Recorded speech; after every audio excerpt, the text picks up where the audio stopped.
me he doesn't have for you. The backyard. You can see how deep it is.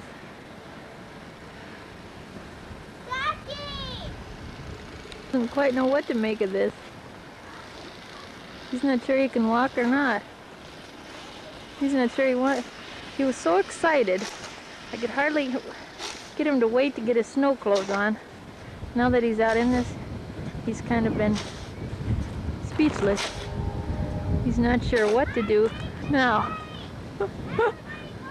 Which is totally unlike him since he is so animated and wild normally. There's Father working hard trying to scout a path to the house. Sammy! Are you cold? Are you cold, Sammy? Cold? Cold? Are you very, very cold? Are you very cold, Sammy? Sammy. Hello, little Sammy. Me on a tour of all the snow forts. Sammy. Okay, come here for one fort. Wait, let's show. Be careful of that. Dog house. You want to show the dog house first? Yeah. Okay. Over here. This is our dog house. Oh, what am I stepping in? She's our pet. Under the bush? A kick. Right in here. Mom, I need some help. Okay. Are you down? We've got one man down. And then this is our living room. Look. Look. Right here. No, that's where Jesse lives. With Ben. With Ben. And we got Sam. I'm a dog. We got Sam because you three live together in our studio. Let's go ahead. Our Kelly, not Elizabeth, please come. Sam doesn't live with you. Slide down my snowplow. Not Sam. Where is this stuff? Right in under here. Oh, Sam's has to be in my snowplow. And back here. Mom. Maybe back Watch here. me come out that way. Okay. Mom. Wanna play around in the snow? Yeah. Mom, get inside. Pretty neat. Man, it is deep snow. Videotape under there. It's sweet. Yeah. What? Where? Under here. Under here? Okay. Under here, Mom. You can see it really good from over here. Okay, just a second. Over from where you're standing? Yeah, over here. Okay. I'm gonna trip and Mom, fall. look inside. Isn't that cool? Oh, I see. Under the pine tree. Pretty neat. We have the neatest forts, and there's still more to discover.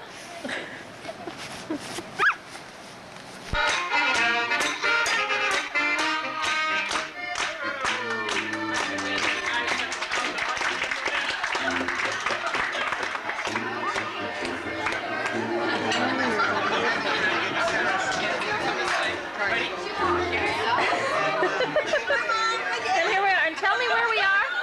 And tell me where we are tonight. And tell me where we are. It's lovely. We're at the Hofbräu House. And what's the date? Wonderful. And what's the date today? The date is the 18th of January. Thank you. Thank you very much. From lovely downtown Cleveland. Right. Thank you. We'll get everybody in here. We're gonna get everybody who came today. There you are, Jacqueline. Wave at the camera. Oh, and somebody wants to come through. Okay. Oh, here we go. Get everyone who came today. Get all the tables, scanning the tables. Probably. We have to get all the tables on film. Cheers. Yes, here we are. I'm drinking coffee. Please note that. What, no beer? What, no beer? Oh. Notice it's in front of my wife.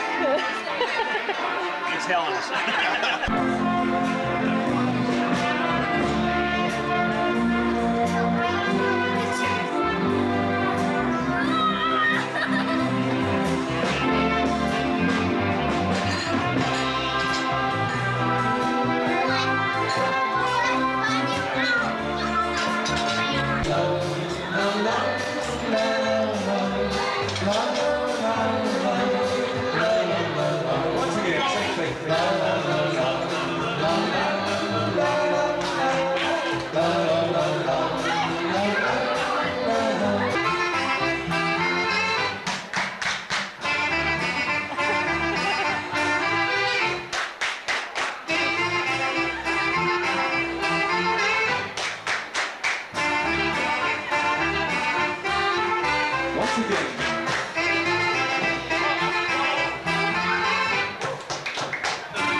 Okay, please. Please.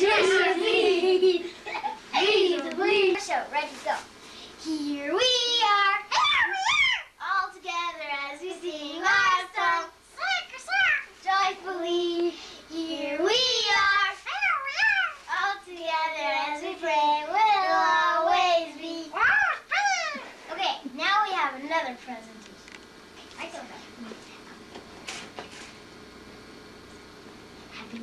Okay. Ready? Happy New Year to you.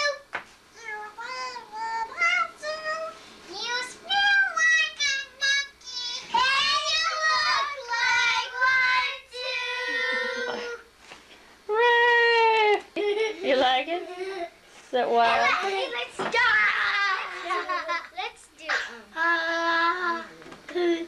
P-Man. Wait a minute.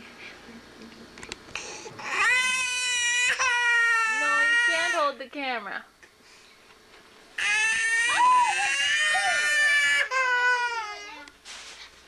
Cut. No.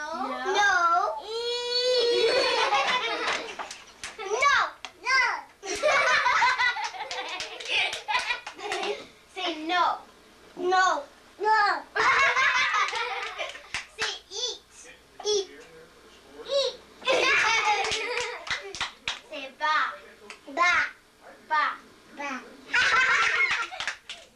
Say no. No. Not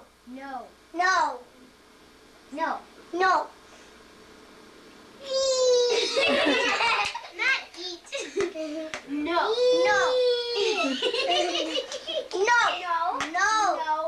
Say no. Say bottle. Yay! Say nine.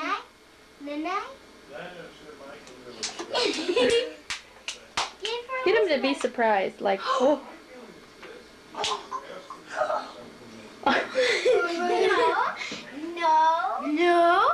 No. When he says it, clap really loud. No. Say was I in a film, Mom? No. Eat.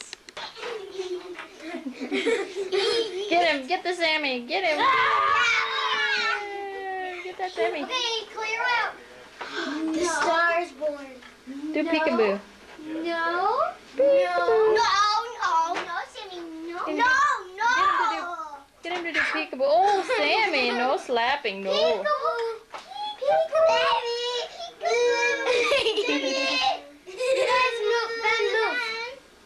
Peekaboo. Ben, move so Mom can see him. Peekaboo. Yay! Say eat. Come here, Ben. You can do peekaboo on the side here. Benny. Peekaboo. We love you too. Benny, come here. Peekaboo. I see you. No. Can you say no? No.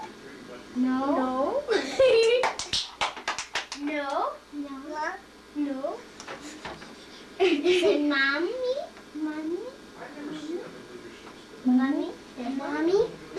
Oh, no.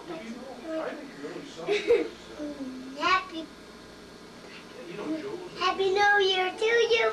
You live in a zoo. You smell like a monkey. Hey, you look like one too.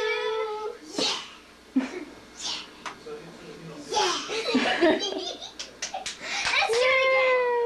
Okay, we'll do different one. No. Okay.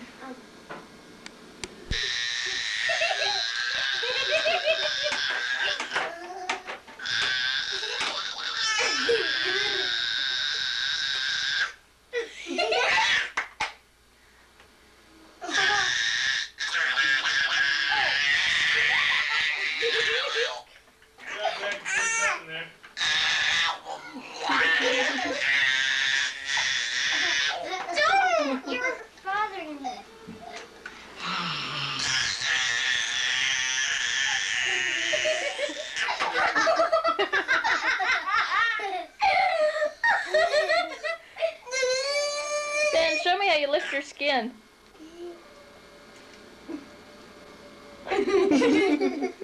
Show me your muscles, Ben. Show me your teeth.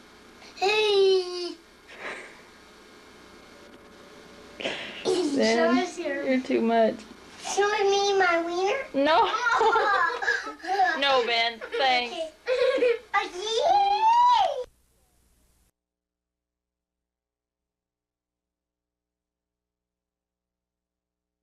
Statistics from her to see if indeed it was true that people are not utilizing the museum in comparison to population.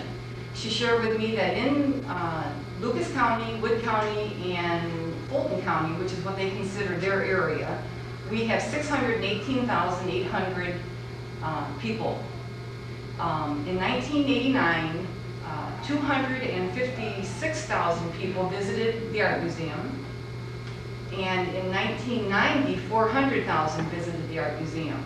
The 400,000, however, is deceiving, because of that 400,000, 147,000 visited the Impressionism exhibit.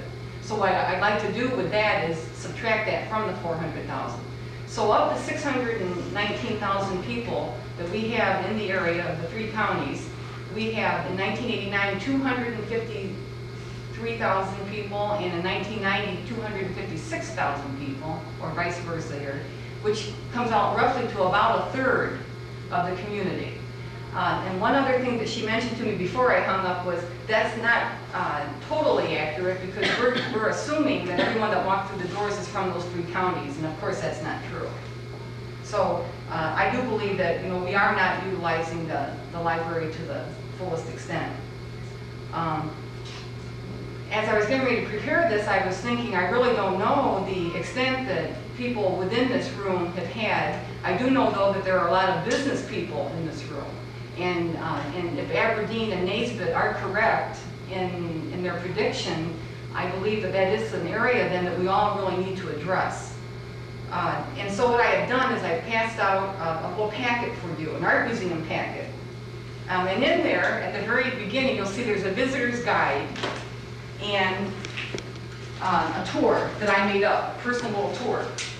In the visitor's guide, I just want to highlight one fact to you so that you'll know that they go together. The tour and the visitor's guide go together, and everything I address in the tour is marked in red marker on the guide, so that if you can find the time to go and follow the tour, it shouldn't be too difficult to follow. I really don't have time to address that in an 8-minute speech, though. One thing you'll notice in the visitor's guide is, well, maybe not in the visitor's guide, somewhere in this material you're going to find that there are a lot of galleries not open right now. Those galleries, which comes out to I think a little bit better than a third of the museum, are not going to open until November. So if you would make it out there soon, do go back in November, because there's a lot of really neat things happening out there in preparation for the grand opening. Just to go through this with you real quick here, in the packet there is a peristyle series at the back of the packet, and then there's a bi-monthly newsletter that goes out that you got in the most recent one, and then your membership, the tour, and the visitor's guide. Everybody should have one of all of those. I'd like to just shift for a minute here into the one item, which is the membership guide. I just wanted to give you just a little bit of information on that. To be a member at the Toledo Art Museum, it's $40, but it's $20 if you're a student, which is something to consider, $20 a year. With that membership, you do get a discount of 15% through the education classes, including children's education. There's an art store there, a supply store. You can buy supplies. However, if you're not an art major, that may not excite you too much. But there is a museum store that also will give you a 15% discount. But I think the most exciting thing about being a member is the fact that you get the bi-monthly newsletter, which really fills you in on what's coming in the way of exhibits. And and what events are coming up in the performing arts also.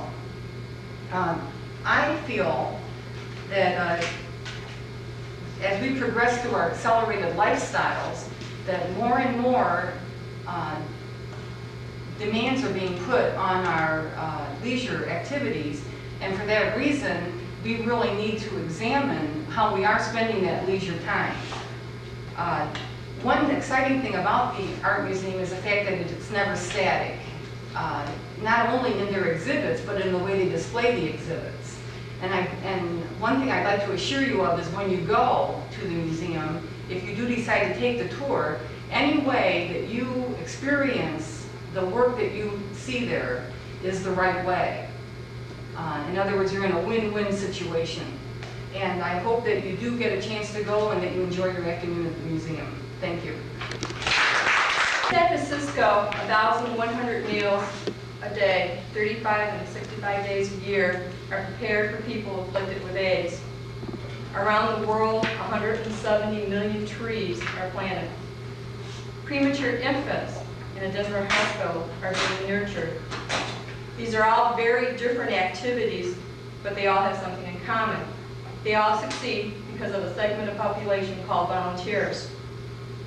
The dictionary describes volunteer as a person who enters the service of his or her own free will. Many people have an image of a volunteer as a middle-aged housewife, but as a profile, the average volunteer could not be further from that truth. Most women who tend to volunteer do work, up to 22% of them, which is versus 19% for men. 20% of the people are married, and they average about 4 hours a week for a period of about 26 weeks a year. Volunteers come from the elderly and from the young, and if you happen to be over the age of 45, you are twice as likely to be volunteering. And there are those who are disabled who also volunteer to help others. But according to the Association of Fundraising Council, we seem to be donating more time than money to charity. In 1989, Americans donated a whopping $115 billion to nonprofit causes.